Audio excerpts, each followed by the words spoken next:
mana shu postda eng ko'plar yiqqan obunachimizni kommentariyasi xudo xohlasa o'z oilalari bilan kelib mana shu mehmonxonamizda 2 kun maza qilib dam olib ketishadi. Zominga kelganingizda albatta ushbu mehmonxonada hech bo'lmasa bir kechaga bo'lsa ham qolishingiz kerak. Bizni sevimli obunachilarimiz uchun dam olishga juda ham chiroyli lokatsiya topib qo'ydik. Videoni oxirigacha ko'rasizlar. Qani ketdik. Xonamizning eng yuqori qavatida biz, ya'ni terrasasida. Men sizlarni bitta eng chiroyli joy bilan tanishtiraman. Bu yerga birinchi o'rinda nafas olgani kelasiz. Mana shu tog'ni archalaridan maza qilib kislorodlarni to'yib olsangiz, hamma dardingizga inshaalloh shifo topasiz.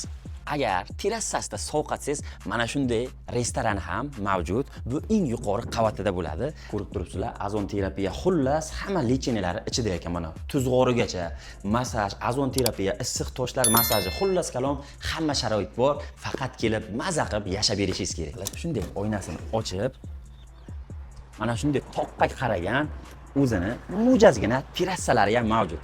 Kelib, maza qilib yaqiningizz bilan mana shu yerda kofechani ichib, maza qilib toqqa qarab, maza qilib nafas olasiz. Bu sizlar uchun inshaalloh bitta obunachimizga semenli qilib tekin qilib qo'yibmiz. Albatta kommentariyada o'z viloyatingizni va telefon raqamingizni yozib keting. Gasinsamizdan bitta nomer olgan odamga mana shunday tapchanimiz tekinga qo'shib beriladi.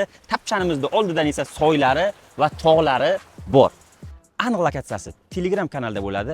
Agar mana shunday sharoit sizga yoqmagan bo'lsa, oldida 7 ta chiroyli dachalarimiz, ichida basseyn, bilyard, stol tennis, PlayStation hamma sharoiti bilan xudo xolasa sizlarni kutib turibdi. Kelish vaqtini esa meni maslahatim dushanbadan jumagacha qiling, chunki narxlar anchagina past bo'ladi.